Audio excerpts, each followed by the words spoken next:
I still remember the dinner conversation that shifted my perspective forever.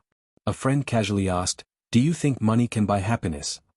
The room fell silent, but my mind raced. Like most people, I was taught that happiness was beyond the reach of money, but was it? For years, I had chased promotions, raises, and business deals, thinking that one more paycheck would finally fill that invisible void. Yet, even as my income grew, contentment remained elusive. That night, I decided to find out if money could, in fact, buy happiness, but in a way most people never consider. In my early career, I spent lavishly on luxury items, designer clothes, the newest gadgets, and the fanciest car on the block.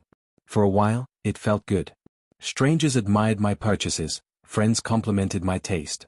But deep down, I felt empty. I was confusing pleasure with happiness. The dopamine hit from a new purchase faded quickly, leaving me searching for the next shiny object. I was feeding my ego, not my soul.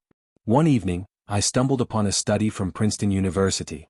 It revealed that while money can reduce stress by covering basic needs, it has diminishing returns beyond a certain point. This research hit home. I realized I was far beyond my basic needs, yet unhappier than some friends who earned far less. The problem wasn't money, it was how I was using it. One rainy afternoon, I met an elderly man at a coffee shop. We struck up a conversation about life, and he shared something profound: money is a tool. A tool can build or destroy, depending on who's holding it. That statement lingered in my mind. I started seeing money not as the end goal but as a means to create something meaningful. I began redirecting my spending toward experiences rather than things. Weekend getaways, cooking classes, and concerts with friends, these created memories that stayed with me long after the events ended. The joy from these experiences wasn't fleeting. They strengthened my relationships and gave me stories to cherish. I was starting to understand the first way money can buy happiness: by investing in experiences. Next, I enrolled in a leadership retreat I had always deemed too expensive. The skills and insights I gained there reshaped both my personal and professional life. That investment paid dividends far greater than any material possession.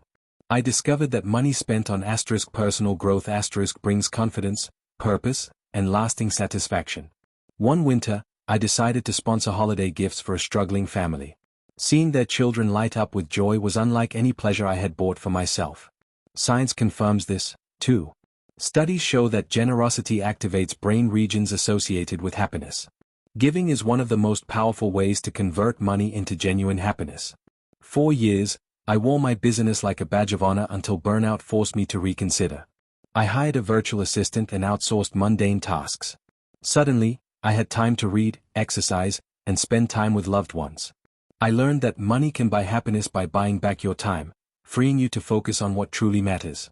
Previously, I dined out almost daily, chasing variety.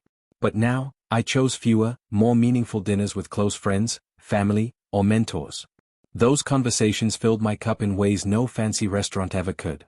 I realized that intentional spending fosters deeper connections and happiness. As my savings grew, I felt a weight lift off my shoulders. Emergencies no longer triggered panic.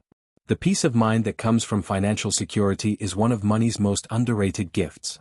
When you're not constantly worried about bills or debt, your mind is free to pursue joy, creativity, and purpose. I met a man who had won the lottery and lost everything within 5 years. He confessed that sudden wealth without wisdom became his downfall. His story reminded me that without intentionality, money can amplify problems rather than solve them. For my parents' anniversary, I gifted them a trip they had always dreamed of but never afforded. Watching their joy brought tears to my eyes. Helping others achieve their dreams can create a happiness ripple effect far greater than indulging oneself. I once fell into the social media trap comparing my life to others' highlight reels. It made me feel inadequate, despite my accomplishments. I learned to spend in alignment with my values, not others' expectations. True happiness is deeply personal. I downsized my home and sold half my possessions. Surprisingly, I felt freer than ever. Less clutter brought more clarity. Money used to simplify, not complicate, life leads to greater contentment. I started contributing to community projects, funding a local library renovation and supporting youth programs. The sense of belonging and shared purpose was priceless. Money spent on building community and shared goals creates lasting fulfillment. Not every investment was wise. I lost money in a business venture driven by ego rather than passion. But even that loss taught me valuable lessons. Growth often comes from failure. Money spent on learning, even through mistakes, can pave the road to wisdom. I used to shop impulsively after stressful days, hoping new items would soothe my anxiety. They never did. Now, I pause before purchases, asking, will this truly enrich my life? Conscious spending brings far more joy than impulsive consumption. I began teaching my children about money's true value, not as a source of status, but as a tool for freedom, generosity, and purpose. Watching them apply these lessons early filled me with pride and hope for their future. At another dinner years later, someone posed the same question, can money buy happiness? This time, I smiled and said, yes, if you know how to spend it. My journey had taught me that happiness isn't for sale in stores, but money, when used wisely, can indeed be exchanged for joy, purpose, and peace. Moral of the story, money itself isn't the villain or the hero. It's a tool, powerful but neutral. When spent on experiences, growth, generosity, security, and freedom, money can absolutely buy happiness. But only if we value what truly matters.